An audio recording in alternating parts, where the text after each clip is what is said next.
Mon invité est un artiste franco-libanais qui a récemment pris ses quartiers chez Artistic Palace, un studio parisien dans lequel il me reçoit aujourd'hui. Il est producteur de nombreux artistes comme La Chica ou Douara, mais également membre du groupe Forme, et il se lance désormais en solo pour notre plus grand plaisir. Je vous le présente. Salut Haussmann. Salut. Merci de me recevoir ici. En général, c'est moi qui invite les artistes dans un lieu. Ouais, okay. Mais là, on est un peu dans ton bureau. Ouais, dans ma nouvelle maison, ouais, un peu. Dans ta nouvelle maison, ouais. Tout à fait. J'ai pris mes lieux ici, ouais, ça fait une petite année maintenant que je suis là. Et je commence à faire de plus en plus de musique ici, donc ça avait du sens de t'accueillir là où je suis en ce moment, quoi. Bah, je suis ravie. T'es quelqu'un qui est assez... toujours en collectif. T'as un groupe qui s'appelle Forme. Tu produis plein d'artistes. Et là, t'as sorti ton premier EP en solo. Comment il est né, cet EP ? Bah, je pense que faire de la musique solo... Moi, j'ai toujours composé un peu de mon côté, mais pendant que j'étais avec les gars de Forme, j'avais pas une volonté précise d'être seul, tu vois, parce qu'on composait ensemble, on avait vraiment une histoire tous les trois qui me plaisait. Et je pense que c'est venu naturellement du fait d'avoir composé beaucoup pour d'autres gens, d'avoir vachement grandi aussi grâce à ça, et d'avoir un peu... En fait, ça a vachement aussi écrit nos skills à chacun quand on a bossé avec les gars de Forme pour d'autres. Ça m'a vachement fait comprendre, ok, en fait, Axel... Même si je le savais, en fait, c'est un peu juste clarifié. Axel, c'est vraiment beatmaker, hyper fort. Axel, c'est ton ami d'enfance. Donc, ouais, les deux sont de mes amis d'enfance. Okay. On s'est rencontrés à peu près au même moment. Donc, depuis que j'ai 8 ans, quoi, on se connaît. Et du coup, on a commencé la musique ensemble. On avait tous les groupes de rock du collège avec Axel, etc. Et du coup, Forme, on a commencé... on avait quoi ? Je me rappelle plus des âges exacts, mais... Ça fait un bon 3-4 ans qu'on bossait quand le Covid est arrivé et qu'on a commencé à bosser pour d'autres, parce que c'est pendant le Covid en fait que les premières personnes ont commencé à nous solliciter. Les premières personnes ayant été du coup André Manoukian et La Chica, qui n'étaient pas des projets, des petits trucs sur lesquels on pouvait s'entraîner, quoi. Donc ouais. Ça nous a mis une pression assez vite de se dire ok, et moi je me suis dit ouais, je pense qu'on sait le faire. Et en fait, ça a vachement ouvert ce truc où effectivement ça a un peu clarifié ce que je voyais en Axel, en me disant ok, en fait Axel il est vraiment hyper beatmaker, Adrien il est très design sonore, synthé, etc. Et moi j'étais plus en fait réal, compo, je bossais les structures. Et c'est ça en fait qui m'a fait me dire en fait moi ma passion c'est d'écrire des chansons. Moi j'adore produire, mais je crois que c'est toujours pour servir de la compo. J'ai moins cet aspect producteur digger comme Axel que j'admire, mais que c'est moins en moi, quoi. Et en fait c'est un peu là que c'est né, parce que j'ai commencé à écrire beaucoup pour des gens, du coup tu t'assumes un peu plus quand des gens t'embauchent pour le faire ou te demandent ton aide et tout, tu te dis c'est cool, c'est que les gens estiment un peu ma capacité à composer. Et surtout des gens que t'admires, comme nous on admirait La Chica quand on l'a rencontrée, qu'elle nous a en vrai sollicité et confié son premier album, le premier album pour lequel on a bossé étant La Loba. Et ça a été vraiment un gros changement pour moi, dans mon esprit. C'est là que je me suis dit, en fait, c'est ça que je veux faire, c'est écrire des choses et accompagner des artistes dans leur création. Et ça me passionne vraiment. Et du coup, je parle de La Chica parce que c'était une des personnes vraiment qui m'a poussé, moi en personne aussi, à me dire, en fait, je commençais à écrire des choses de mon côté, on était très très proches, on était tout le temps en studio ensemble et tout. Donc, et c'est elle qui a commencé à me dire, en fait, le monde a besoin d'entendre ces chansons, quoi. Et je pense que sans elle et sans plusieurs personnes, donc Thomas qui est devenu mon ingé son, etc., beaucoup de gens à qui je faisais écouter ça un peu en privé, qui m'ont vraiment dit mais en fait faut sortir ça, et mon propre label, du coup le label avec Forme, Nowadays, qui m'a dit mais en fait c'est vraiment plus toi ça, parce que moi au début je l'ai composé un peu en me disant même pour Forme, enfin tu vois, j'avais pas vraiment l'aspect, donc j'avais composé New Memory, Miles Away déjà un peu sans me dire forcément projet solo. Et en fait le label, tout le monde qui me disait mais ça c'est vraiment toi, c'est vraiment un truc plutôt toi, faut que tu sortes ça en guitare-voix, ou en tout cas autour de ta guitare. Et en fait l'idée d'un projet solo m'est rentré dans la tête et ça m'a fait composer 50 morceaux en plus. En fait, ça m'a juste fait me dire, mais ouais, je pourrais avoir un truc où je reviens à la base, qui était mon instrument d'enfant, qui était la guitare. Tu vois, moi, j'ai vraiment commencé à faire des guitares-voix tout seul de mon côté, mais voilà. Donc, c'était un peu le premier amour qui est revenu, quoi. Ok. En gros. Alors, justement, j'aimerais qu'on parle des tout débuts. C'était quoi l'atmosphère de ton enfance quand t'étais petit ? Qu'est-ce qui te revient ? En vrai, beaucoup de temps avec mes grands-parents. Donc j'ai passé beaucoup de temps avec mes grands-parents qui étaient très très mélomanes, qui écoutaient beaucoup de musique, qui étaient vachement actifs dans des associations de musique classique, qui faisaient venir... Il y a beaucoup d'artistes qui passaient à la maison. Et en fait, j'avais un grand frère et un oncle qui est le mari de ma tante, mais qui était comme mon oncle parce qu'il était là depuis que j'étais né, quoi, depuis que je suis né, et qui faisait beaucoup de guitare, et lui m'a beaucoup beaucoup donné envie de le faire. Puis au Liban, parce que je suis à moitié libanais, au Liban, la musique, elle a comme une place hyper importante, même si c'était hyper différent, parce que mon père, pour le coup, qui est ma connexion au Liban, lui, c'est la religion, la musique, donc c'est la musique religieuse, donc encore autre chose. Mais au Liban, en fait, ils dansent beaucoup, tout le monde sait chanter, il y a un rapport à la musique qui est hyper inné. Et donc j'ai baigné vachement là-dedans, et c'est vrai que chez moi, ça écoutait beaucoup de musique anglophone. En fait, peu de francophone, c'est pour ça d'ailleurs que j'écris en anglais, parce que je pense que j'ai vachement les codes, voilà. Donc assez bizarre, parce que c'est une famille, tu vois, mes grands-parents ils étaient en Normandie, ils viennent du sud de la France, mais moi quand je suis né, ils étaient en Normandie, et ouais, on écoutait beaucoup de Michael Jackson, de Coldplay, tu vois, des trucs vraiment hyper... Radiohead, évidemment. Donc c'est pour ça que ça a vraiment été ça mes codes, et c'est ça qui m'a obsédé avec la langue anglaise, avec l'envie d'écrire, de faire de la guitare, et tu vois, au début je le faisais en phonétique, je comprenais pas ce que je disais, mais je reprenais les morceaux, et voilà quoi. Donc ouais, les souvenirs d'enfance, c'est beaucoup ça, beaucoup de gens qui aussi m'autorisaient à faire mes pestacles de musique, et c'était hyper sain comme environnement pour moi, et on m'a toujours beaucoup encouragé à faire de la musique, quoi. Même si... pas de tous les côtés, mais j'ai toujours eu des grands-parents et une mère. Mon père, c'était plus compliqué, parce qu'un rapport différent. Maintenant, il est très heureux et très fier. mais voilà, ça a toujours été aussi important que l'école pour ma famille et que je fasse de la musique, tu vois. Donc il y avait un truc où tout de suite j'ai compris, même petit, que c'était important, et du coup, d'y mettre du temps, c'était bien, on m'encourageait à le faire, donc j'ai beaucoup de chance pour ça. Tu savais que tu allais en faire un métier ou Ouais, enfin, en tout cas, je savais que je voulais en faire un métier. Ouais. Ça, c'est sûr. Vraiment, ouais, tout petit... c'était le gros rêve, quoi, de faire. C'est pour ça que je m'estime hyper chanceux de faire tout ce que je fais aujourd'hui, parce que tout gravite quand même autour de la musique. Et c'est vrai que, ouais, des petits. En fait, ma grand-mère, c'est elle qui m'a mis à des cours de batterie, parce que je tapais un peu partout, tout le temps, je faisais des rythmiques. Et elle avait un ami qui donnait des cours de batterie dans la ville, donc elle, c'est au Tréport, en Haute-Normandie, qu'elle vivait. Et elle avait un ami dans un endroit qui s'appelait Music Club à l'époque, et elle lui avait demandé si elle pouvait me donner des cours de batterie. J'étais tout petit, donc je n'avais pas encore l'âge officiel, mais il me faisait des petits cours quand il avait le temps, et ça a commencé comme ça. Et en fait, j'ai appris, c'est le seul truc que j'ai appris vraiment, c'est la batterie. Mais mine de rien, ça doit donner quand même des bases... Grave, mais en fait, ça te désynchronise aussi les membres. Ouais. Donc en fait, c'est bête, mais du coup, c'est un peu plus simple derrière d'apprendre la guitare ou le piano, même si, tu vois, ça m'a pris du temps, puis j'ai appris tout seul pour le coup le reste, donc voilà. Mais la batterie, j'en ai fait jusqu'à mes 11 ans quand même. Et ça m'a permis, aujourd'hui j'ai plus du tout touché, je suis plus batteur et ça m'attriste un peu, mais ça me sert énormément quand je compose, parce que je pense beaucoup mes compos en groove. En tout cas, je vais toujours penser un peu à la base rythmique, quel genre de groove j'ai envie de composer, même si je vais le faire à la guitare, c'est toujours la rythmique qui lead ma compo. Et très vite l'harmonie arrive, mais je vais toujours penser à un truc, ok, j'ai envie d'un groove un peu comme ça aujourd'hui, cool et tout. Et la batterie est vachement présente pour ça. Par contre, j'ai plus le talent. J'enregistre quelques trucs pour moi, mais tu vois, je les produis et tout, mais j'aimerais bien, tu vois, parfois en jam, aller prendre la batterie, mais clairement, je le fais que quand je suis en compagnie très safe. Mais voilà, ça a commencé avec ça, et après, j'ai appris le reste tout seul. Et après, tu as commencé à voir des groupes, tu as essayé plusieurs choses, parce que je sais qu'il y a eu un premier lieu important pour toi qui est l'abattoir. Ouais, parce que tu as commencé c'est avec ton frère, il me semble, que tu as commencé à investir des lieux. Ouais, c'est lui. Comment ça se passait alors ?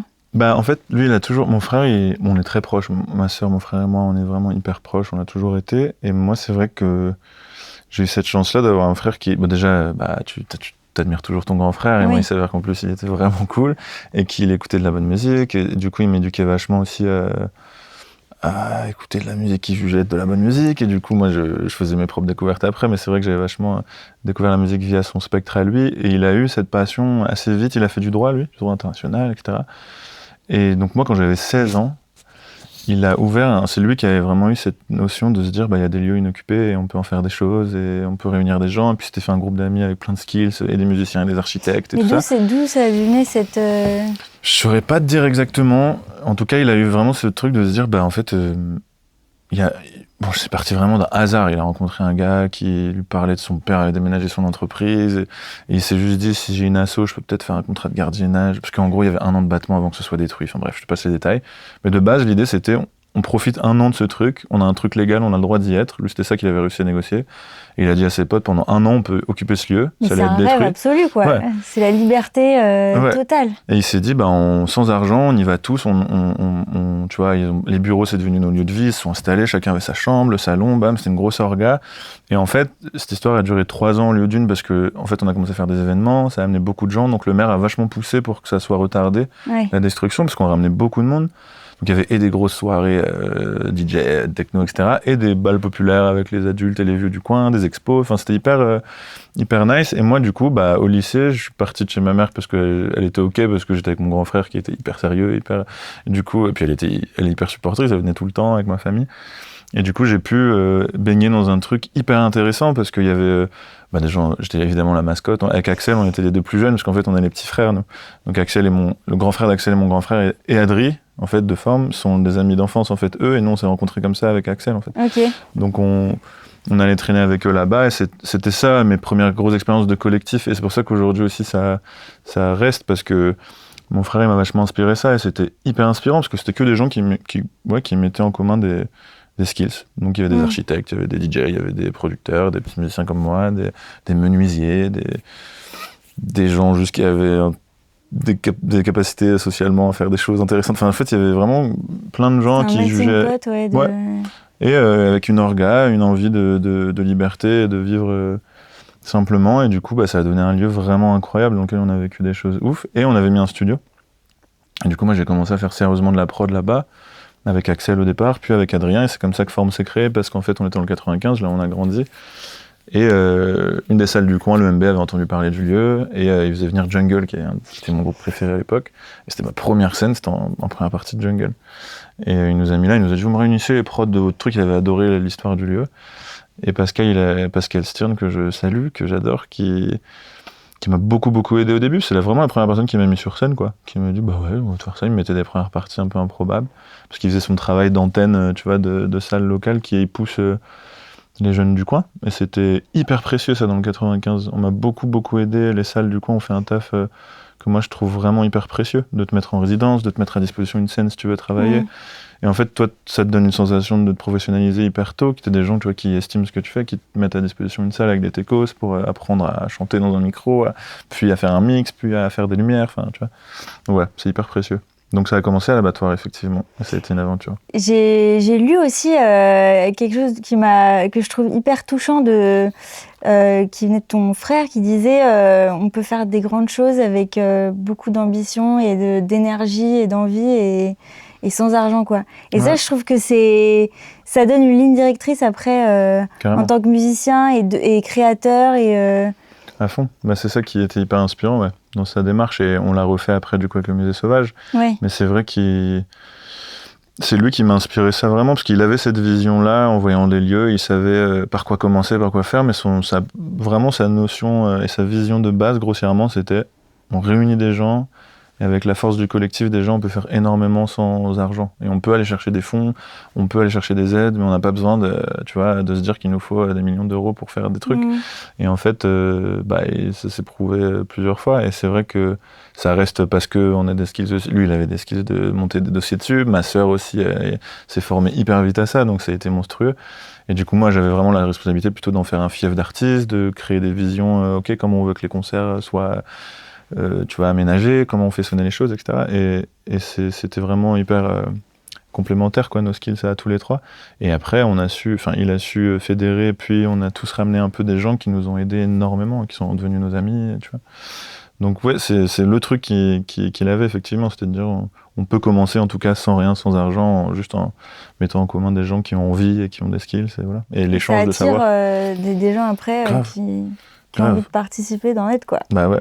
Ouais, c'est hyper. C'est une espèce de force infinie d'échange de savoir. C'était vraiment ça la base du truc, quoi. C'était l'échange de savoir et la culture, quoi. Et connecter les gens à des choses qu'ils verraient pas ailleurs dans ce format-là. Enfin voilà, c'était vraiment ça. Donc c'est toujours une des grosses visions, tu vois, pour avancer dans la vie qu'on a avec mon frère et ma sœur. Et c'est précieux, quoi. Comment s'est passée la première scène avec tes chansons à toi en solo ? Moi, j'ai eu la chance, c'était vraiment une trop belle date. C'était la Chica donc c'est elle qui m'a mis un coup de pression pour que je chante devant tout le monde. Et elle m'a fait ouvrir au Café de la Danse. Donc elle avait 2 soirs au Café de la Danse. Mais j'avais de la chance parce que j'étais avec un public hyper attentif, qui me connaissait un peu de la Chica, enfin pour certaines. Et donc ça m'a bien stressé au départ avant que ça arrive. Et en fait, sur le moment, il y avait un truc... Je pense que ouais, c'était vraiment la bonne date parce que je me sentais hyper à ma place. L'histoire avec Sophie avait trop de sens et son public, je me sentais hyper bien. Enfin, je me sentais au bon endroit, quoi. Donc ça a un peu apaisé le stress que tu peux avoir parce que c'est la première fois que j'étais sans méga accélérateur sur scène aussi. Ouais. Mais ça a été hyper plaisant. J'ai vraiment adoré le format guitare-voix et c'est vrai que après derrière, j'ai eu la chance de pouvoir le faire beaucoup et cette soirée, ouais, j'ai toujours un gros souvenir de ce qu'a fait de la danse parce que c'était un peu revenir au truc d'enfant que je kiffais trop. Et c'est vrai que j'ai adoré avoir des prods sur scène, avoir de l'électronique et tout, mais revenir à ce truc où en fait je me suis dit mais c'est marrant, mais en fait je pense pas du tout en faisant ça. Ce truc-là, je l'ai fait toute ma vie. Ça me stresse moins que devoir faire des balances où tu sais, faut que j'entende bien le backing track de trucs, Axel, les clics et les trucs. J'ai toujours peur de l'ordi sur scène, moi, en fait, parce que c'est des trucs que tu contrôles pas. Là, c'est comme une extension de toi, en fait. Ouais, c'est ça. Alors que là, le guitare-voix, il y avait un truc vraiment. Bah, tu vois, je l'ai fait vraiment depuis que je suis tout petit. Et du coup, je pensais pas à ce que j'étais en train de faire, donc j'ai pu vraiment profiter d'une manière hyper différente que ce que j'avais avec Forme, qui était déjà hyper puissant. J'adorais la scène avec les gars de Forme. On avait une connexion entre nous hyper puissante et hyper intéressante et qui me nourrissait.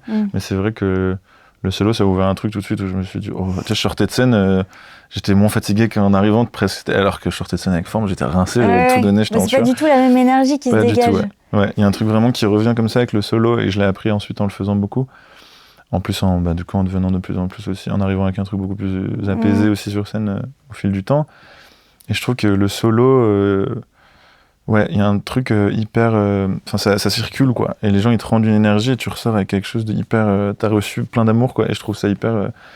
Après aussi, parce que j'ai eu la chance d'avoir des équipes qui m'ont mis dans des conditions hyper bonnes. J'ai fait franchement, depuis là, 2 ans, quoi, maintenant, que des dates, qu'il n'y a pas une date où je me suis dit, ouais, j'étais vraiment pas cool, ou j'ai pas... Il s'est toujours passé quelque chose et ça, c'est hyper précieux. J'ai des gens qui ont bien bossé autour de moi aussi, quoi. Et t'as le sentiment en tout cas que tu te connectes plus aux gens avec ce projet. Ça t'a ouvert un nouveau public ? Aussi un petit peu, ouais. En tout cas pas le même et pas exactement le même si c'est pas non plus à des années-lumière de Forme. En tout cas comme cible, on va dire, même si c'est un peu plus, encore un peu plus large parce que je pense que, enfin en tout cas c'est ma croyance que le guitare-voix et la chanson de guitare ça vieillit pas et que pour moi, ça reste dans le temps. Là où une prod, ça vient être marqué d'une époque parce que ça évolue vachement. Tu vois, une chanson, c'est beaucoup plus intemporel, quoi. Ouais, exactement. Tout le monde peut être touché par ce que tu fais, quoi. D'où le format solo guitare-voix qui est hyper intéressant pour ça parce qu'en fait, tu peux toucher vraiment des personnes hyper différentes, etc. Et je pense que, oui, ça m'a ouvert un autre public, je pense, dans un sens. Et en même temps, ça m'a permis de faire beaucoup plus de dates aussi. Et puis, c'était différent comme approche, quoi, dans tous les cas. J'adore le solo. Tu me fais écouter ? Ah ouais, bien sûr. Qu'est-ce que tu me joues ? Je vais commencer par New Memory. Alors, je vais te faire une version sans... J'ai pas de capodas, donc je vais jouer un demi-ton en dessous. Si je me trompe, faut pas m'en vouloir. Je t'en veux pas. C'est ma préférée, je peux pas t'en vouloir.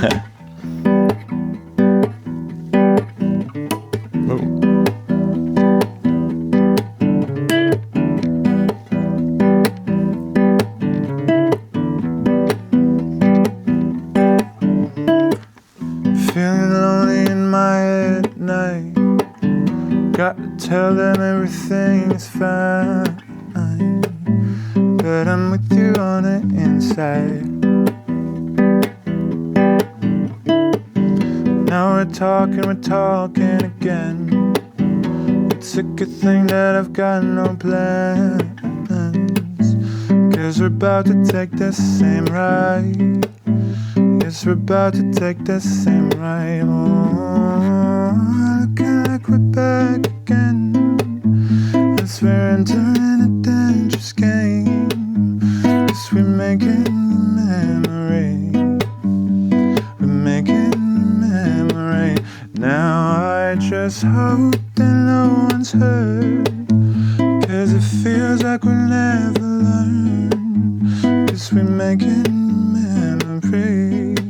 Yes, we're making memory. Oh.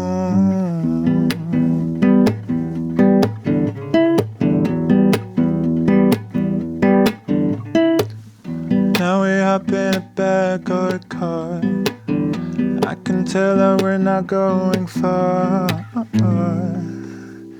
As we lay under the moonlight, now we're dancing again. We'll we'll be dancing till the night ends. 'Cause we're about to take the same ride. Guess we're about to take the same ride on. Looking like we're back again as we're entering a dangerous game. 'Cause we're making memory. We're making memory. Now I just hope that no one's hurt. 'Cause it feels like we'll never learn. 'Cause we're making memory. Yes, we're making memory.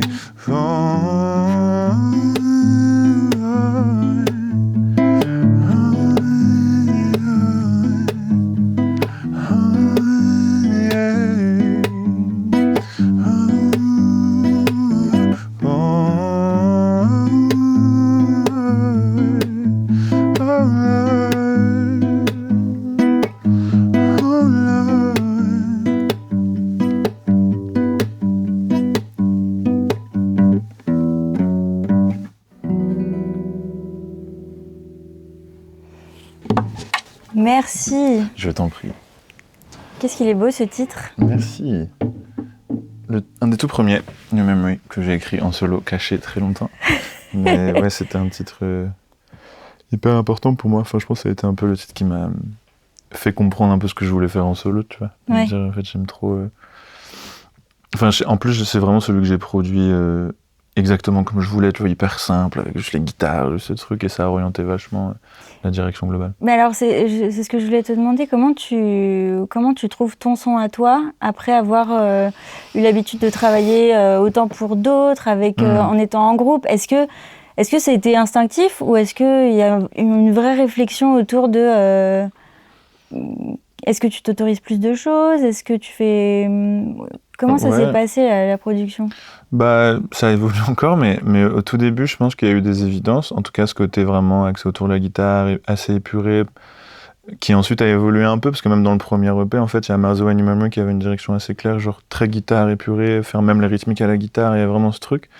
Puis, tu vois, Darling avec la Chica qui est arrivée, qui était beaucoup plus produite, mais parce qu'en fait, Darling, elle est arrivée au début d'une jam avec Axel, donc en fait, il y avait encore ce petit bout de forme qui était là, et du coup, c'est juste que par contre, je l'ai fini vraiment avec mes idées. Du coup, Darling, elle a été importante pour moi, parce qu'elle m'a sorti aussi, enfin, ça m'a un peu rouvert l'esprit de me dire, même dans le solo, en fait, il y a quand même cette partie production qui m'importe.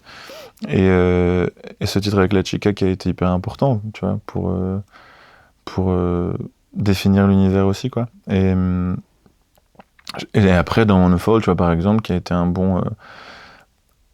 En fait, je pense que j'avais besoin de raconter toute l'histoire qui s'est passée sur toute cette année, tu vois, d'arrivée du solo. Et ça a été recomposer, redesigner, reproduire tout seul.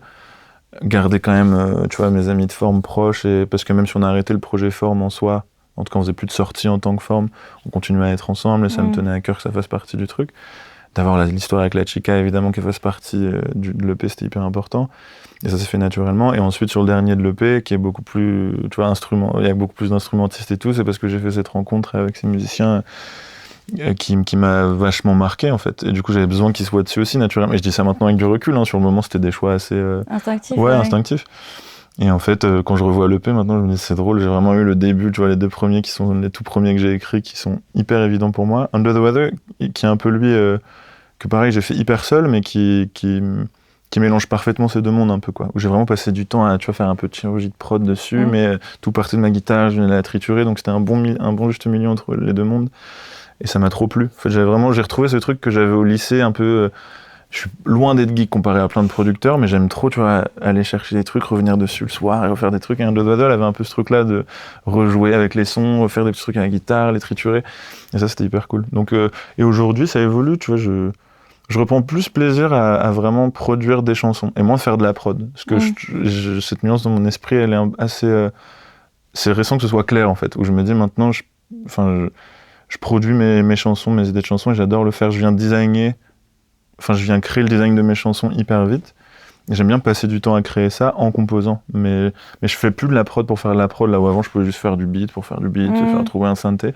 Ça, je crois que c'est un peu parti, mais par contre, j'ai envie, dès le début où je vais créer quelque chose, de tout de suite trouver l'univers, les guitares, je vais les faire chaudes sur les côtés, la voix au centre, trouver la bonne reverb. Donc ça reste de la prod, mais toujours au service d'une chanson, quoi. Et ça me plaît un peu plus. Et de la voix, beaucoup de la plus voix. de la voix, ouais. Ouais, beaucoup plus de voix centrale et moins d'effets, mais en même temps, plus de design, quoi. Donc c'est un peu...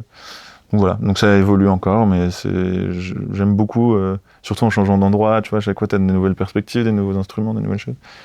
Et voilà, donc j'adore, c'est toujours une approche hyper produit quand même, mais voilà. C'est plus organique, quoi. Ouais, beaucoup plus.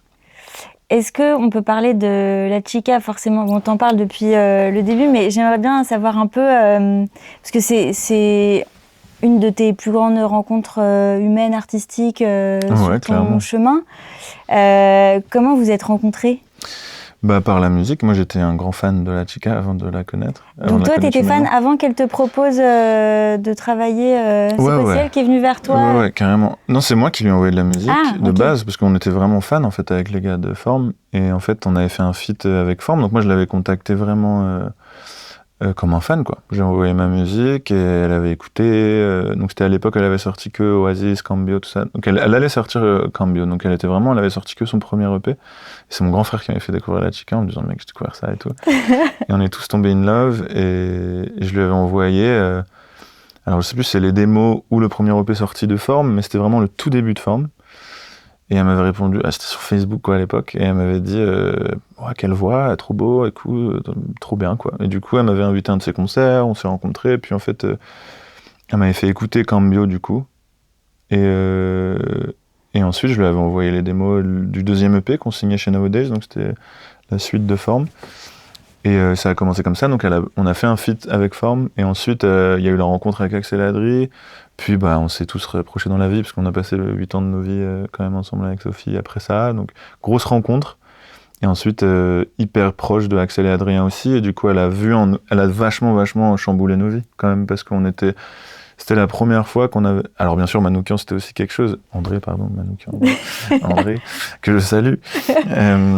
Mais c'était quelque chose aussi, parce que c'était quelqu'un quand même... C'était improbable d'avoir cette personne, mais c'était grâce à la chica aussi. Donc en fait, il y avait un truc vraiment... Elle nous a chamboulé vachement tous dans nos vies avec les gars, parce que c'était une artiste qu'on admirait énormément, qui est rentrée dans nos vies, qui nous a dit mais trop bien, j'ai envie de faire des trucs avec vous. Et puis quand on la connaît, c'est savoir aussi que c'est quelqu'un qui a un aura et quelque chose humainement de vraiment puissant. Enfin, tu vois, même tous mes amis, tous les gens qui ont eu la chance de voir Sophie dans leur vie, ils l'ont jamais ressorti quoi. Du coup ça a été hyper puissant comme rencontre, et ça a donné vachement confiance à tout le monde, et l'expérience du coup on a commencé par faire 2 titres tous les 3 pour elle, donc plus produits, donc Venezuela et La Serpiente. Donc là, c'était vraiment l'aventure tous les 3 avec elle, donc grosse connexion à 4. Puis est arrivé la Loba, où là, c'est vraiment... donc là, c'était plus tous les 3, donc il n'y avait que Adri, elle et moi. Parce que c'était un truc plus autour du piano, donc moins de beatmaking et tout. Donc on avait moins sollicité Axel au départ, même s'il a été très présent dans le process. Mais c'est vrai que la Loba, ça nous a vraiment... Il y a eu un avant, un après, quoi, sur nous en tant que musiciens, nous en tant qu'artistes et nous en tant qu'humains, parce que c'est un album... donc c'était sur le deuil de son frère qu'elle venait de perdre, donc c'était hyper intense.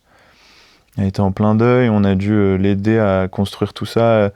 Elle avait des idées sublimes, mais elle avait pas l'énergie, si tu veux, de les porter. Donc on a dû être là pour essayer tu vois, d'aider à mettre tout, de faire les puzzles, de lui faire aussi sentir que ça valait le coup, que ça allait être beau. Et en fait, c'est la force qu'elle a. Moi, elle m'a vachement inspiré là-dessus. C'était vraiment le côté de l'avoir au quotidien, d'avoir quelqu'un au quotidien aussi honnête dans son art. Je vois quelqu'un qui transforme vraiment, j'ai jamais vu quelqu'un faire ça aussi directement. Elle a une émotion, elle se lève, elle l'écrit, elle en fait une chanson. Et c'est très sincère.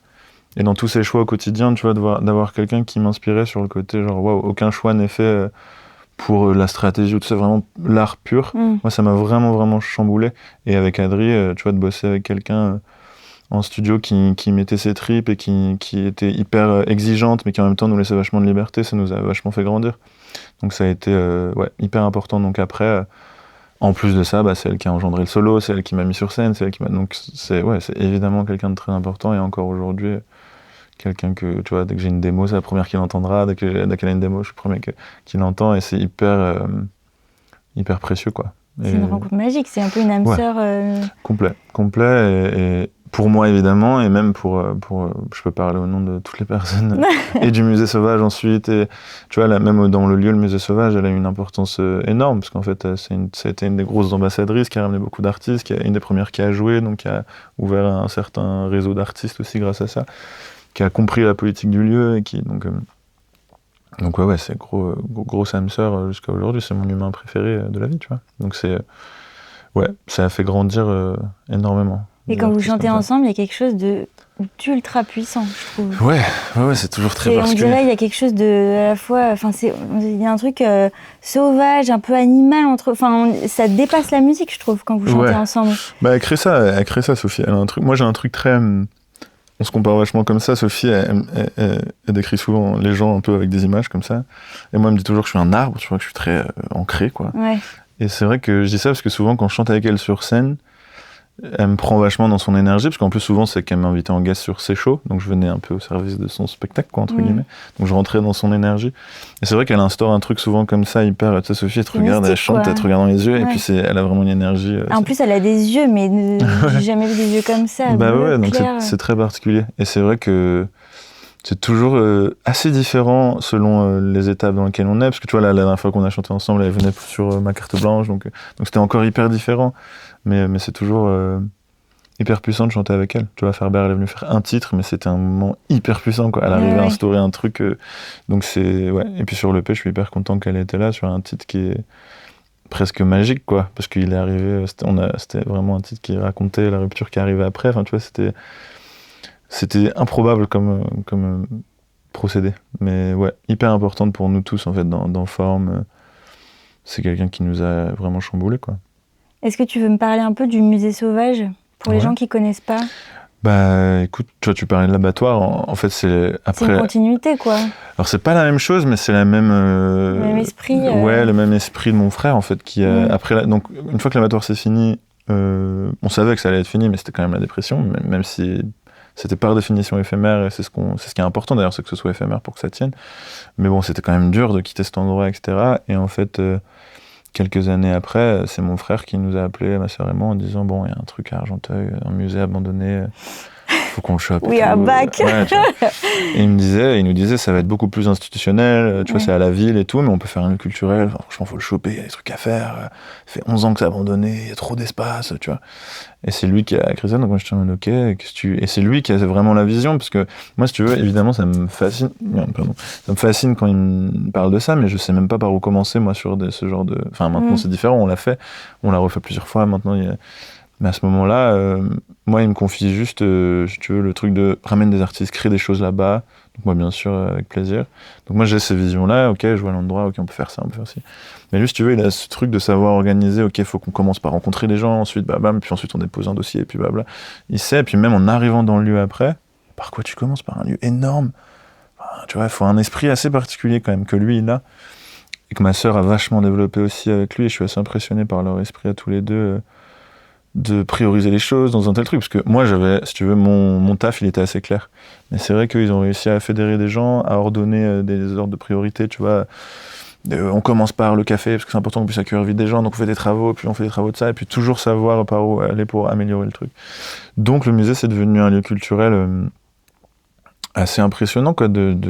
L'idée c'était toujours ce même échange de savoir, de faire un truc très accessible, donc tout est à prix libre, parce que c'était vraiment l'essence même de la vision, c'était de faire quelque chose où l'argent n'est pas un frein, que voilà. Donc c'est aussi pour ça que des artistes comme Sophie, la Chica, qui nous ont mis vite une visibilité en venant jouer, etc., ça a été hyper important, parce qu'en fait beaucoup d'artistes sont venus jouer le jeu derrière, tu vois, il y a vite eu des artistes sublimes comme Sandrine Kaké, des Six de Kate, qui sont venus me faire... tu vois, à des prix beaucoup plus abordables, des shows pour des gens qui venaient les voir dans des formats hyper intimistes et qui hallucinaient de les voir comme ça. Donc moi, très vite, j'ai mis une espèce d'urgence à avoir quelque chose d'hyper léché, un son hyper beau, et j'ai été hyper bien entouré. C'est Thomas Clément, mon ingé son, qui a vraiment fait dans un endroit qui est pas fait pour faire sonner de la musique. Il a travaillé pour qu'on trouve le format parfait, pour que ça sonne vraiment bien. Et en fait, l'investissement qu'ont eu Adrien et Axel, de Forme aussi, pour qu'on fasse des events hyper beaux, puis toute mon équipe du Musée Sauvage qui s'est confectionnée, et tout le monde a mis vraiment un truc hyper beau pour que les gens passent des moments hyper uniques, quoi. Et moi, en fait, à la fin, c'est toujours aujourd'hui, mais c'est devenu un moment où on kiffe. Mais genre, je programmais tous les artistes que j'aimais le plus, dans le format que je préférais. Et je suis genre, ouais, quel bonheur. Ouais, c'était parfait. Et c'est vrai que les artistes qui ont mis la lumière sur ce lieu, ça a été génial, parce que du coup, j'ai eu beaucoup de demandes aussi d'artistes que j'ai découverts grâce à ça, qui voulaient venir jouer. Ça m'a fait faire des rencontres incroyables. Donc voilà, et c'est un lieu qui maintenant tourne énormément. Il y a beaucoup d'ateliers, tu vois, des cours de musique, des cours de danse, des cours de yoga, des cours de menuiserie, il y a beaucoup de choses, des cours de couture, et tout est hyper abordable, et c'est un lieu qui évidemment nous a tous changé, et dans lequel on avait nos studios, et c'est là-bas qu'on a beaucoup fait avec Forme, et qu'on a produit la Chica, et plein d'artistes qu'on adore, et voilà, donc c'est une grosse partie de l'histoire de mon projet aussi, ouais. Il y a plein d'artistes qui sont dans un genre d'écosystème et qui bougent pas tant que ça, quoi. Alors qu'avec ces collectifs, ce groupe, le Musée Sauvage, j'ai l'impression que t'es en constante évolution parce que le fait de rencontrer autant d'artistes tout le temps et des scènes différentes, c'est ultra riche, même pour toi, pour ta musique. Ouais, moi j'ai toujours eu l'impression que ça me faisait avancer, et du coup j'ai toujours eu ce besoin, tu vois, de rencontrer, de connecter avec des gens. J'apprends beaucoup en voyant les gens jouer. J'adore être inspiré par des gens en les voyant jouer ou en bossant avec eux en studio. Et là, j'avais la chance d'avoir un fief où je pouvais faire les deux, où je pouvais les amener en studio, et du coup, je pouvais avoir des échanges. Tu vois, les artistes anglais, je pense à Honenford, avec qui j'ai joué là, avec qui j'ai un titre d'ailleurs qui arrive, et ça va être trop cool. Elle, tu vois, je l'ai vue sur TikTok. Je dis ça parce que c'est le schéma parfait, elle, tu vois, mais j'ai découvert sur TikTok, je la connaissais pas. Je lui ai envoyé un message, c'était un piano-voix hyper beau, je l'ai vu direct au musée. Et en fait, ce qui a été aussi hyper cool au musée, c'est qu'il y a un public qui venait pour le format. Donc, peu importe ce que je mettais, ils avaient confiance au format et ils blindaient la salle tout le temps. Donc, moi, ça me permettait de... Et c'était mon rêve, moi, d'avoir ça, parce que je me disais... En fait, je peux dire à des artistes qui ont encore jamais joué à Paris, t'inquiète, moi, t'as une salle comble qui va t'écouter. C'était hyper attentif. Et du coup, je remercie tout le temps le public. Aujourd'hui, vous me facilitez tellement la vie, parce que plein d'artistes qui veulent venir pour ça, parce que vous venez, vous écoutez, le son est hyper beau, et ces gens-là, ils venaient pour le format découvrir des artistes, parce qu'ils avaient confiance en la programmation. Donc, pour moi, c'était hyper précieux. Et du coup, je pouvais dire à des artistes comme Ella, et donc Honenford, qui avait jamais joué à Paris, je lui disais, à ce moment-là, elle avait jamais joué à Paris, maintenant elle est plus grosse que nous tous, mais elle a beaucoup plus joué à Paris que moi, ça se trouve. Mais elle est vraiment, à ce moment-là, elle a osé, mais c'était aussi courageux de sa part, tu vois, mais j'ai vraiment écrit comme un fan, en mode, je surkiffe, j'ai un lieu en banlieue parisienne, si un jour t'es chaude, tu peux venir, moi je te mets un show avec des gens qui vont t'écouter, un hyper beau son, on a un piano, je kifferais trop le faire, et elle m'a vraiment répondu, genre, pas grave, et en fait, elle est venue, mais vraiment, je sais pas, un mois après, elle était là, quoi. Et la rencontre a été hyper puissante aussi. Et on est devenus hyper bons amis. Et du coup, on a commencé à faire de la musique au studio. Et du coup, tu vois, en fait, elle est venue pour cette date. Ça a été hyper puissant. Enfin, hyper fort, quoi, comme connexion. Puis elle m'a dit, je lui avais dit, tu reviens quand tu veux. Elle m'a dit, non, mais si tu me dis ça, je reviens le mois prochain. Je lui ai dit, mais reviens. Et elle est revenue avec d'autres songwriters anglais. Ils ont fait une résidence, ils m'ont fait un show.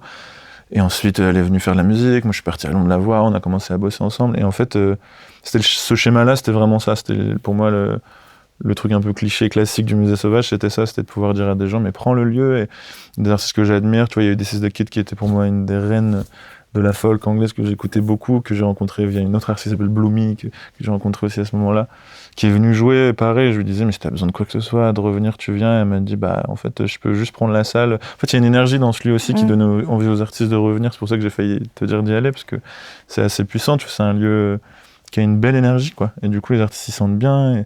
Et This Is The Kid a été venu écrire un bout de son album dans la salle du haut, juste avec son ampli, ses petits cahiers. Et ça me faisait trop kiffer, tu vois, de me dire, c'est ça l'essence même du lieu pour moi, c'est d'avoir un fief de gens qui viennent. Et c'est de l'échange, tu vois, on a la chance d'avoir un lieu où on dépend pas de l'argent, parce que c'est que des aides, des choses. Et du coup, ça change tout. T'es moins dans un rapport où il y a de l'urgence de rentabilité.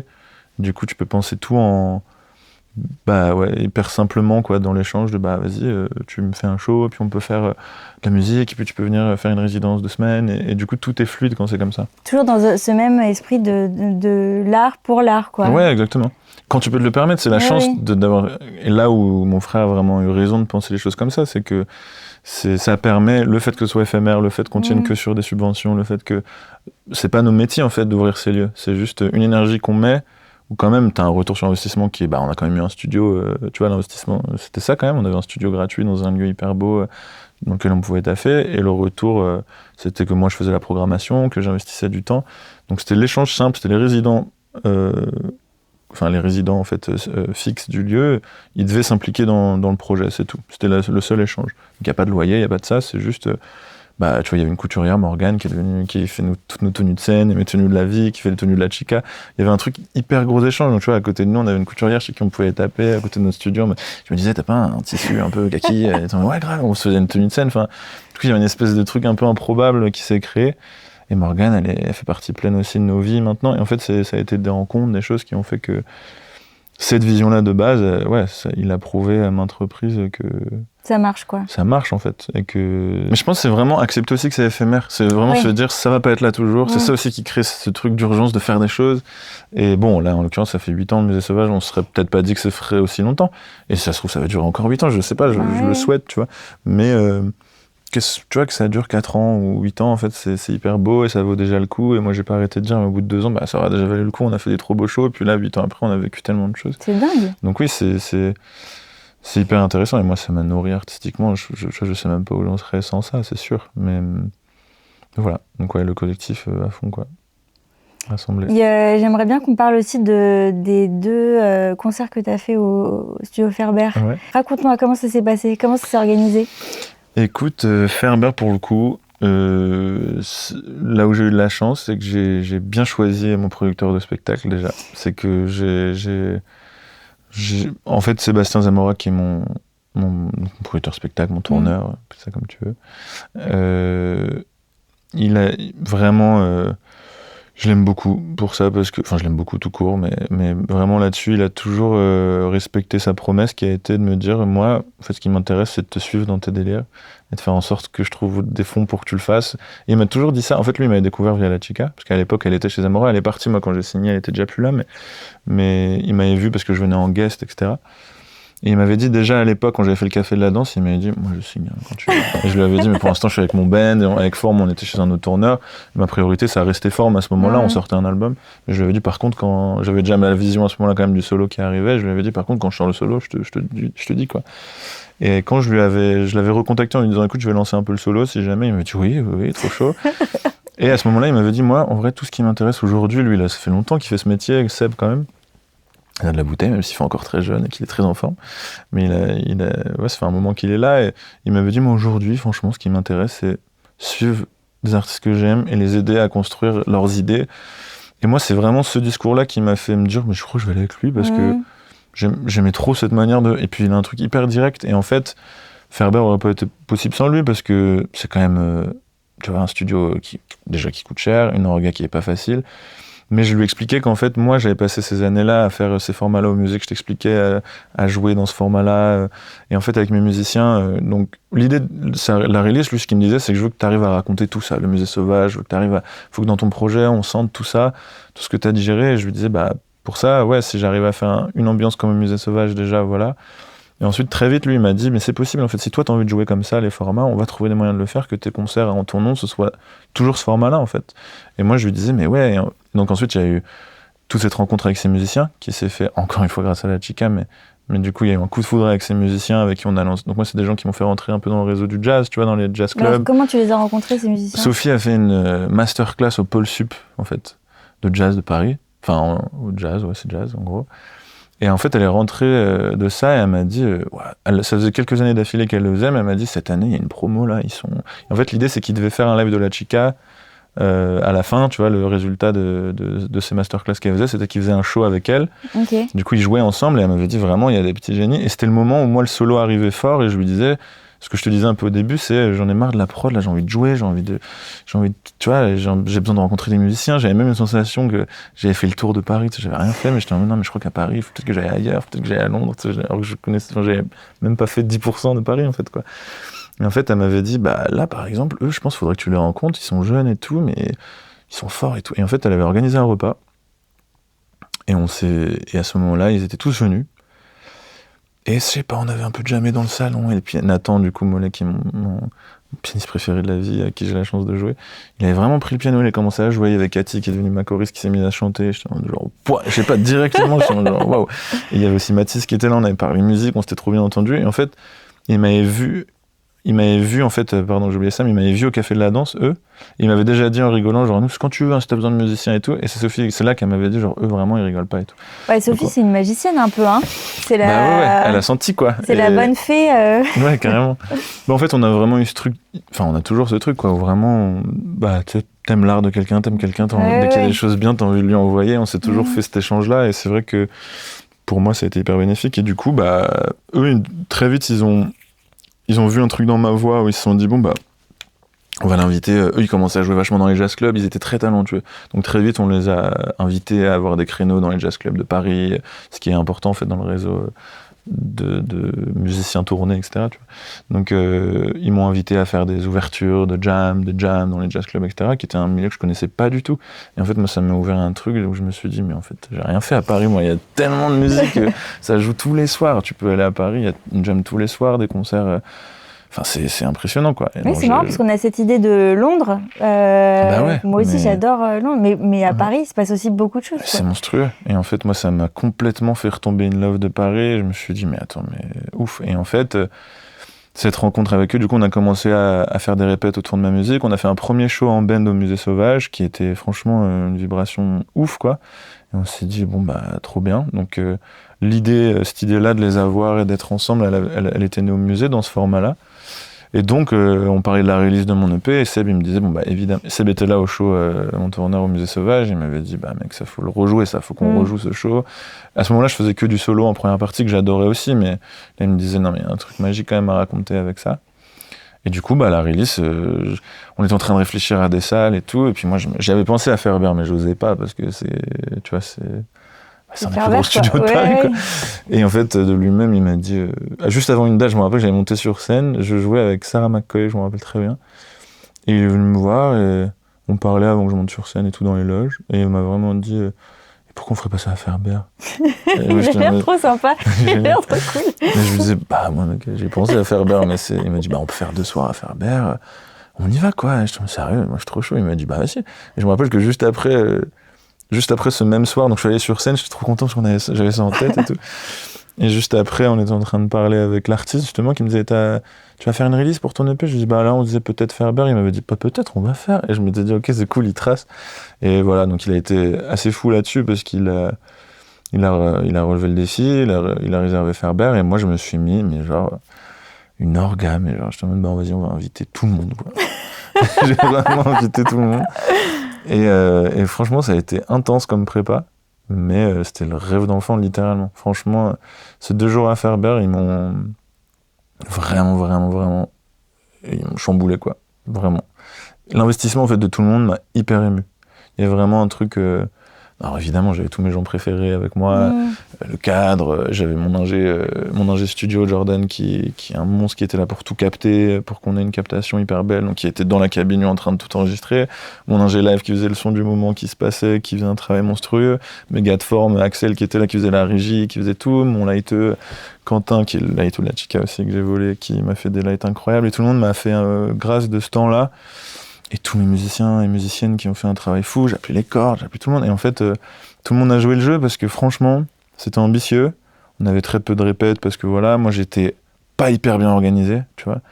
Je m'étais pas rendu compte de la prod que j'avais lancée, donc j'étais un peu, tu vois, les cordes. T'as pas appelé ton frère pour faire un peu d'orgasme? Non, parce que lui, là-dessus, c'est pas trop son domaine. Là, c'était vraiment, je me suis lancé dans un truc. Mon équipe du Musée Sauvage m'a énormément aidé. Nelly, notamment, Nelly qui m'aide sur tous mes concerts. Elle est là presque, elle m'aide.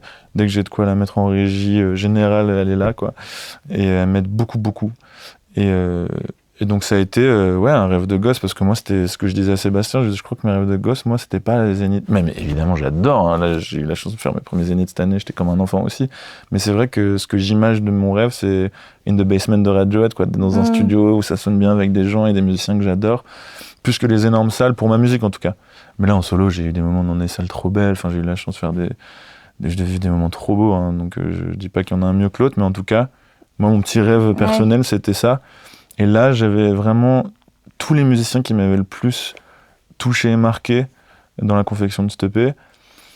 Et Et du coup, Colline, Rio et Claire Days et la Chica qui étaient là, qui étaient vraiment mes chanteuses préférées, qui étaient là les 2 soirs. Mais surtout, mes musiciennes que j'aime trop. À ce moment-là, on avait quand même 2 ans, enfin presque 1 an et demi en tout cas. On avait joué énormément dans des jams, des trucs, mais c'était la première fois qu'on avait un vrai concert à nous sur ma musique. Donc c'était hyper émouvant aussi pour ça. Et les 2 jours, ce qui m'a le plus touché, c'est de sentir l'investissement émotionnel de tout le monde et artistique. Tout le monde était hyper focus, et puis tout le monde était hyper ému. Il y avait un truc entre tout le monde se décale tout le temps. Tout le monde était hyper genre, waouh, c'est puissant. Et puis le moment après est arrivé, c'était hyper puissant. Et puis il y avait le lendemain. Et le lendemain, tu vois, tout le monde est arrivé hyper tôt. En plus, t'as 2 soirs de suite, donc c'est génial, quoi. Bah ouais, c'était hyper bien. C'était quoi, une centaine de personnes assises par terre On mettait 100 personnes par soir, oui, pardon. Ouais, c'était ça en gros. Ouais, c'était ça. 100 personnes par soir. Et assis par terre, et l'idée c'était que je puisse les voir. Moi j'ai besoin de voir un musicien quand je joue cette musique-là, quoi. Ouais. C'est pour ça que sur scène, là, on va le jouer cet été. Pour la première fois, le grand format, on le joue sur un festival. Ah oui, parce que t'avais les musiciens en face, de l'autre côté du public. C'est ça, j'en avais. En fait, si tu veux, je mets mon band principal, donc batterie, basse, guitare, piano en face. Et après, à côté de moi, il y avait les cordes, ma choriste, Cathy, et les guests qui étaient sur un canapé. Donc en guest, il y avait les 3 chanteuses, il y avait Lilian Mille et Nizar, 2 trompettistes que j'adore. Donc en plus, ça pour le public, c'est une expérience de fou d'avoir c'était trop cool, ouais. Du coup, le public, il peut regarder partout. Ouais. Et du coup, on avait fait, comme je fais le son au musée, quoi. Sauf que là, c'était en grand format. Donc moi, j'avais dit à tout le monde, on fait le musée, mais à Ferber, quoi. Et tout le monde était OK. Et ça a été hyper... précieux que tout le monde joue le jeu, et Thomas, mon ingé, qui a réussi à faire un son incroyable et me mettre à l'aise. Parce que c'est vrai que sur le moment, je me suis moi-même un peu dit en arrivant, genre bon, maintenant faut que ça le fasse, parce que j'avais beaucoup de certitude de si on le fait au musée, on va le faire à Ferber. Tu vois. Et même Ferber d'ailleurs, ils ont été adorables, mais au début c'était un peu genre, on n'a jamais fait de format comme ça, je sais pas si c'est ouf et tout. Je me dis, mais bien sûr que si. Moi j'étais très certain d'où j'allais, et en fait, sur le moment, c'était même au-delà de mes espérances, et ouais, j'étais vraiment ému de 9h le premier jour à la fin du 2e concert, et l'investissement de tout le monde m'a hyper touché. Donc c'était vraiment un moment hyper important, et ça a confirmé plein de choses sur mon besoin du collectif, même dans une démarche hyper solo, parce que la démarche d'écriture de ce projet, elle est quand même hyper solitaire, et elle me fait du bien pour ça, parce que c'est vraiment moi et ma guitare, tout part de ma guitare et moi, de mon piano et moi, ou tu vois, peu importe, de mon ordi et moi parfois, mais quand même beaucoup de ma guitare et moi. Et à la fin, c'est encore. Et à la fin, ça peut prendre plein de formes, ouais. Et en fait, très rapidement, effectivement, j'ai eu besoin de musiciens, de tester des choses, tu vois. Maintenant, je sens qu'en studio, j'ai envie d'être plus seul, où je sens que sur l'arrangement de mes morceaux et tout, finalement, j'ai envie de revenir à quelque chose de seul. C'est là que je m'y retrouve le plus. Je crois que j'ai envie de finir mes morceaux moi-même. Alors, j'ai la chance d'avoir Jordan qui m'aide sur du mix si besoin, etc. Mais je sens que je reviens à quelque chose où j'adore bosser pour d'autres gens, mais sur ma musique, j'ai envie de rester un peu arranger moi-même, faire les choses moi-même. En tout cas, c'est là où je sens que je finis les choses qui me ressemblent le plus. Mais j'adore, je continue à essayer des choses avec d'autres producteurs, j'apprends toujours énormément, mais je trouve que ça donne toujours lieu plutôt à des collaborations cool, mais que mes morceaux à moi, en fait, j'aime bien les confectionner moi-même jusqu'au bout, quoi.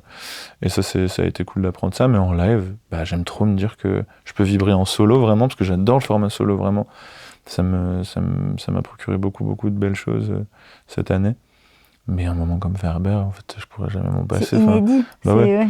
Et là, je me suis vraiment dit en le faisant, ça vaut déjà le coup. Franchement, même s'il n'y a rien, tu vois, même si le projet s'arrête pour X raison, ça aura déjà valu le coup. Et en fait, c'est hyper précieux de te dire ça. Donc, je suis hyper reconnaissant de toute cette équipe, parce que voilà, si Seb avait pas, c'est un peu cette folie de dire, mais vas-y, on le fait. Et que si tous ces artistes m'avaient pas fait cadeau de leur talent et de leur présence et de leur investissement, sur le long terme, sur la prépa et sur les 2 jours, j'aurais jamais pu faire ça, et même tous mes amis qui m'ont aidé, quoi, parce que vraiment... Oui, mais je trouve ça hyper beau et puissant de réussir à fédérer autant de monde, quoi. C'était hyper touchant, moi j'étais hyper flatté. C'est fort, quoi.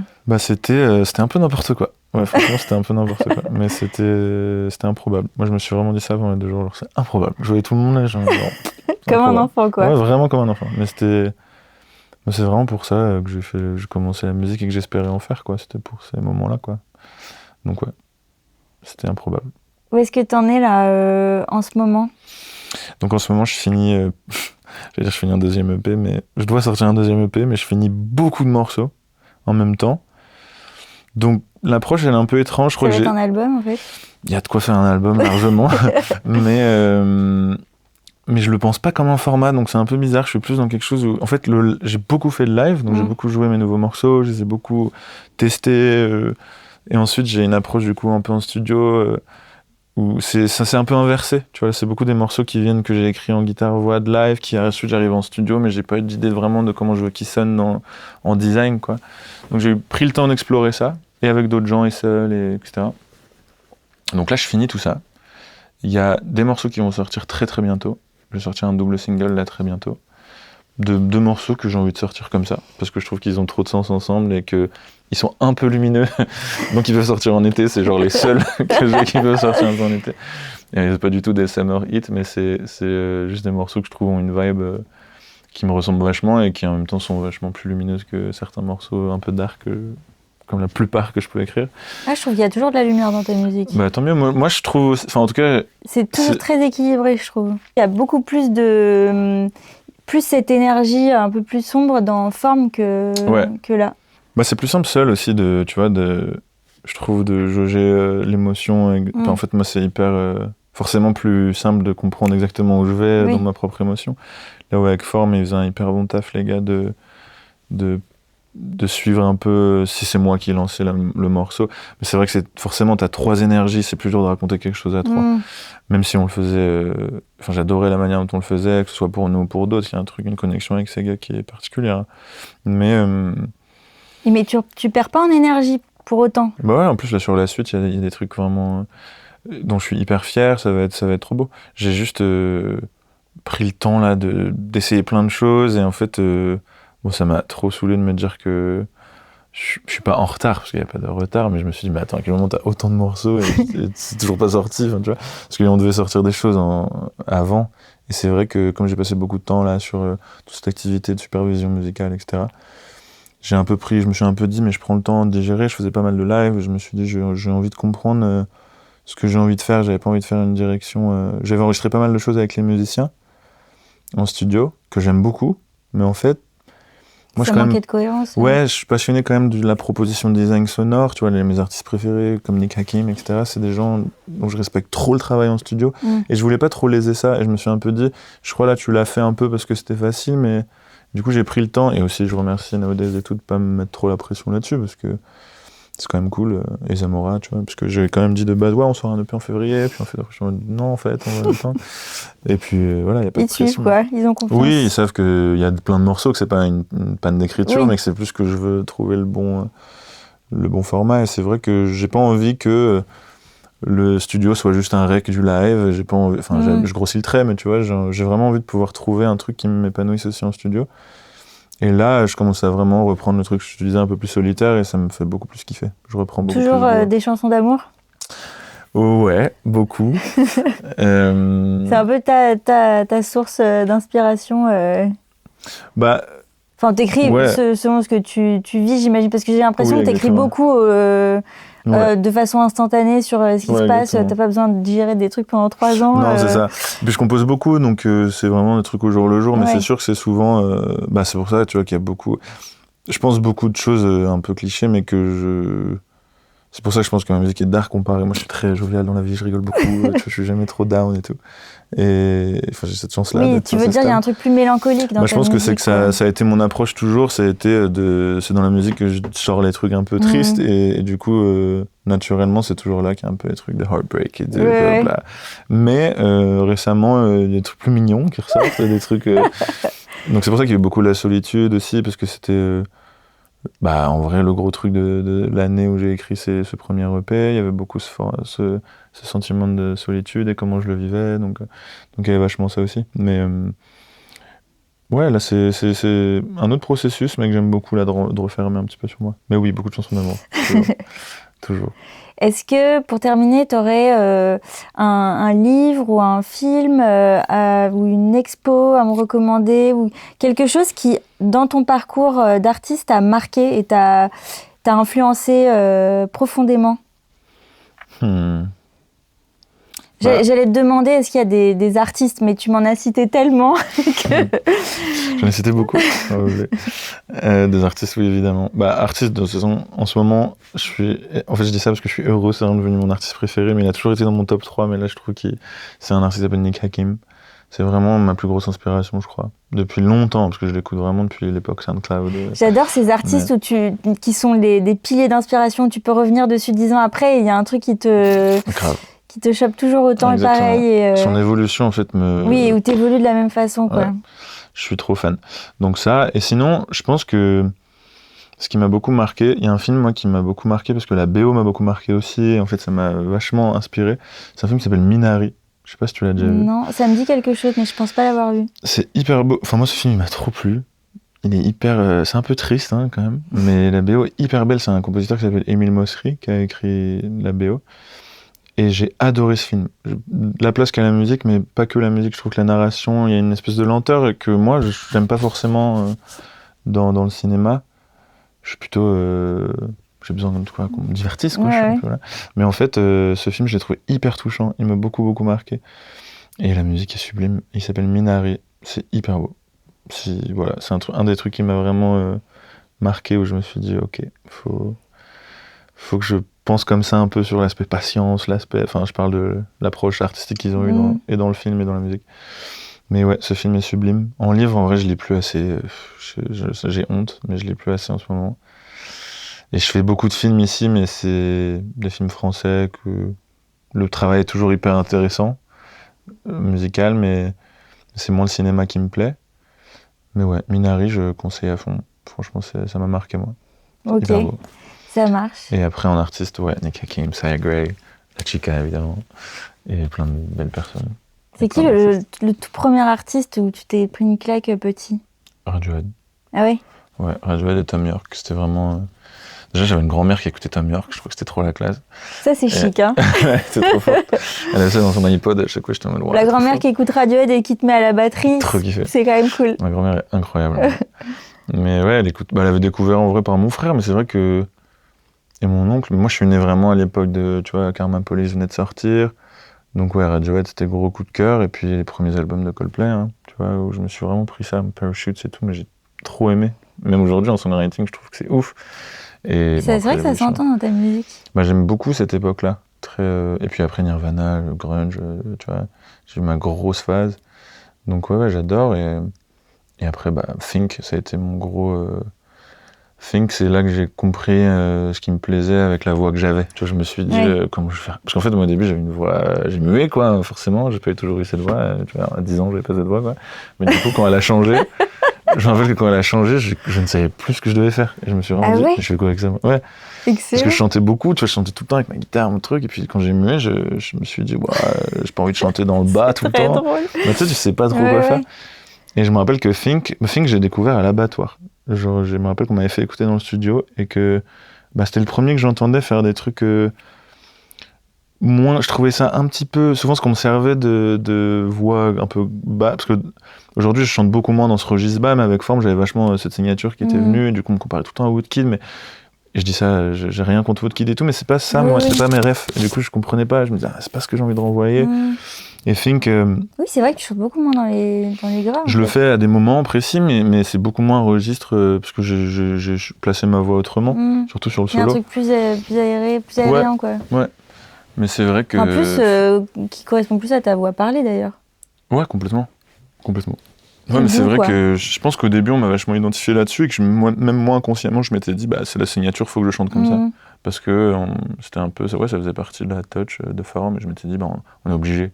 Alors qu'en fait, c'est un truc que tu peux faire, oui, exactement. Mais qui est juste une touche qui rend encore plus de contraste. C'est ça, et en fait, là, sur le solo, tu vois, je l'ai pas du tout trop utilisé, mais c'est juste que... Et je le pense pas, hein, quand j'écris, je me dis pas, tiens, je chantais dans le bar, je chantais... Oui, ça se fait comme ça. Ouais. Mais Think, ça a été gros coup de cœur, et ouais, gros start en fait, ok, c'est trop beau de chanter comme ça, je vais essayer... Enfin, tu vois, j'ai vraiment beaucoup chanté ces chansons, et ça a été une grosse inspi. Et dernièrement, vraiment, Saya Gray, c'est mon énorme tarte. Je suis d'accord. Ouais, vraiment, enfin, dernièrement, ça fait 5 ans que je l'écoute. Enfin, je l'ai vraiment chopé tôt. Mais son évolution aussi et tout. Enfin, voilà. C'est une génie. C'est une génie, vraiment, c'est une génie. Et je suis trop fan de Saya. Et franchement, elle m'a beaucoup inspiré aussi. Un Vietnam, c'est sauvage. J'ai essayé, hein, on se connaît pas, mais on se voit quand elle est à Paris. Tu vois, elle m'a vachement, elle a écouté mes démos. Elle est hyper gentille. On échange un peu. Donc j'ai essayé de l'amener au musée, sauf quand elle est pas du tout contre, mais c'est vrai que quand elle passe pour une date, elle est en tourbus, elle repart, donc c'est un peu dur. Mais elle sait que... Ça va se faire, quoi. Ça peut se faire, en tout cas. Oui, c'est pas impossible. Après, je m'avance de ouf, j'espère que... pas que je prétends que... Tu vois. Mais c'est possible, j'aimerais trop organiser quelque chose avec elle. Mais bon, tu vois, je suis un gros fan, surtout, et j'ai eu la chance d'échanger un tout petit peu avec elle. Bon, ça a commencé comme ça avec Sophie aussi. Complètement, ouais, non mais grave. Non, en plus, enfin, il y avait plein d'autres artistes. Exactement. Moi, je crois en la connexion de ouf entre artistes. Et pour le coup, pour ça, les réseaux sociaux, c'est vraiment magique, quoi. Exactement. Ouais, pour ça, moi, ça me... Tu t'en sers bien. Ouais, complet. Moi, j'adore ce principe de dire, t'aimes trop quelqu'un aujourd'hui, je peux lui envoyer ta musique. Et j'ai fait tellement de belles connexions comme ça. Et puis à Paris, on a vraiment la chance, tu vois, de... Encore, je sais plus, là, il y a 2 semaines, je suis tombé sur une chanson trop jolie, une meuf que j'avais jamais vue avant, une jeune et tout. Et je me dis, putain, trop stylé. Et je vois qu'elle joue le soir même à Paris. Je me dis, je vais passer, tu vois. Et j'étais trop content de me dire, je découvre un truc, le soir même, ça joue à 10 minutes à pied de chez moi, c'est quand même trop cool. Ouais, Paris, c'est assez fantastique pour ça, quoi. Ouais. Et puis je m'y sens bien en ce moment, donc je kiffe découvrir des artistes, aller les voir jouer, c'est cool.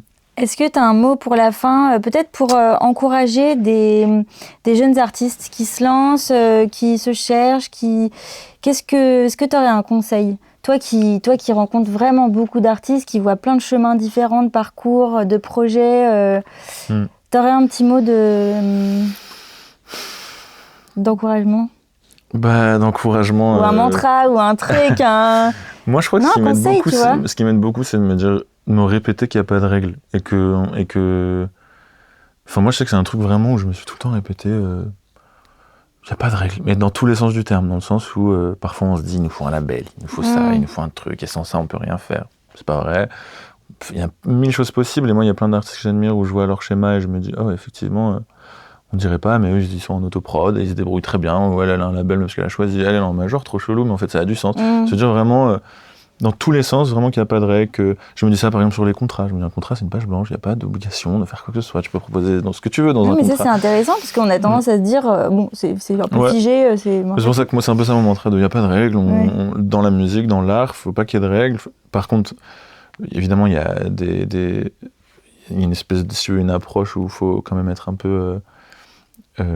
exigeant sur... la technique, ou même juste sur l'investissement d'énergie, parce que je parle vraiment à partir du moment où tu vas en faire ton métier, parce que tu as envie juste de faire de la musique pour le kiff, il faut savoir le faire aussi. Moi, je veux pas du tout qu'on se dise que c'est que pour en faire son métier ou rien. Moi, j'ai longtemps pensé ça, par exemple, qu'il fallait un investissement hyper fort et que sinon c'était dommage de pas tenter tout dans la musique si tu faisais de la musique, alors que c'est un peu bête en fait. Maintenant j'ai évolué, maintenant j'ai 30 ans, je suis un sage.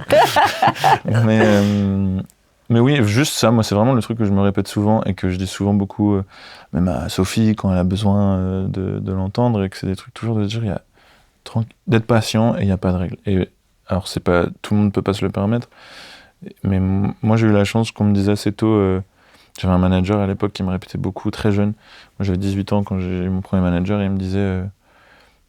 il m'avait dit de manière assez péjorative mais très juste, la musique c'est pas juste être dans un studio et attendre, hein. Tu peux faire plein de trucs dans la pourvu de la musique, hein. C'est pas juste faire de la musique dans un studio, hein. Et c'était très négatif quand il me le disait. Il a l'air moins sympa que ton tourneur, hein.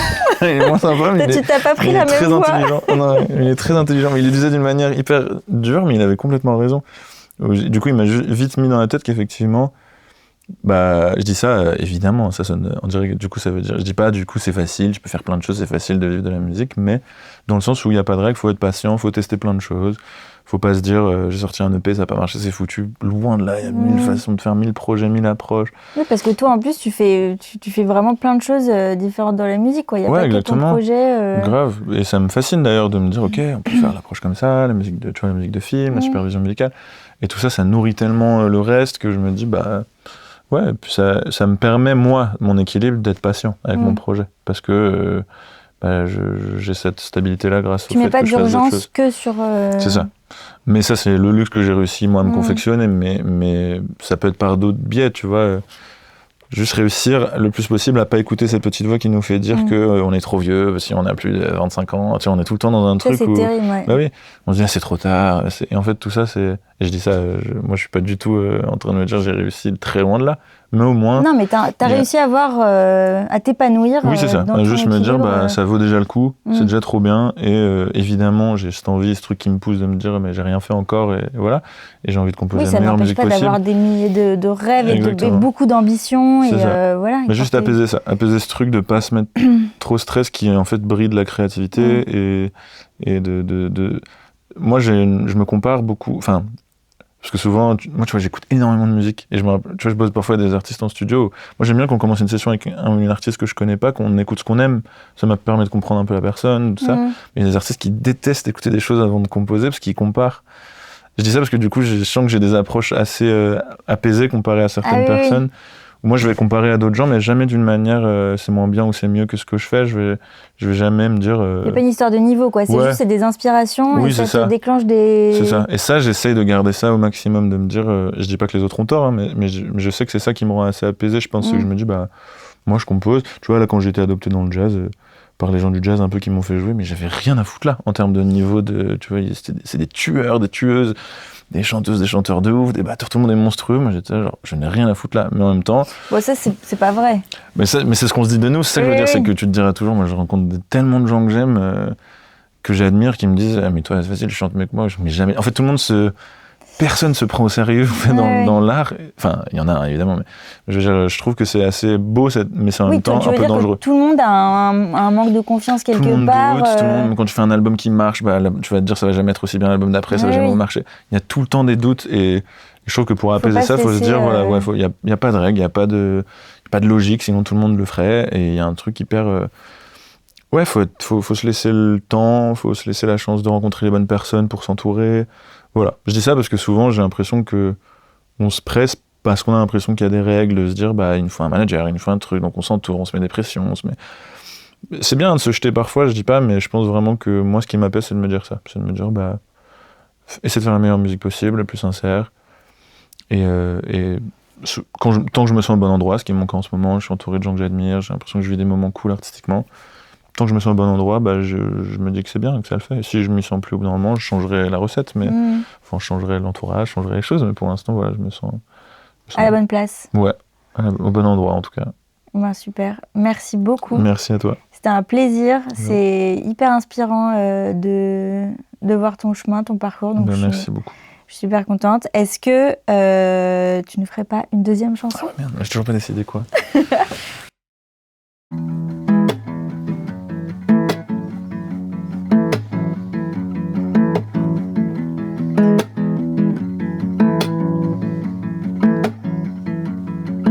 Will you wait up for me, yes,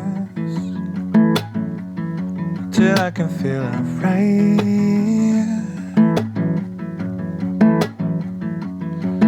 Will you wait up forever if I need time to ease my mind? Darling, I will tell you if I'm ready to call you mine, to call you mine.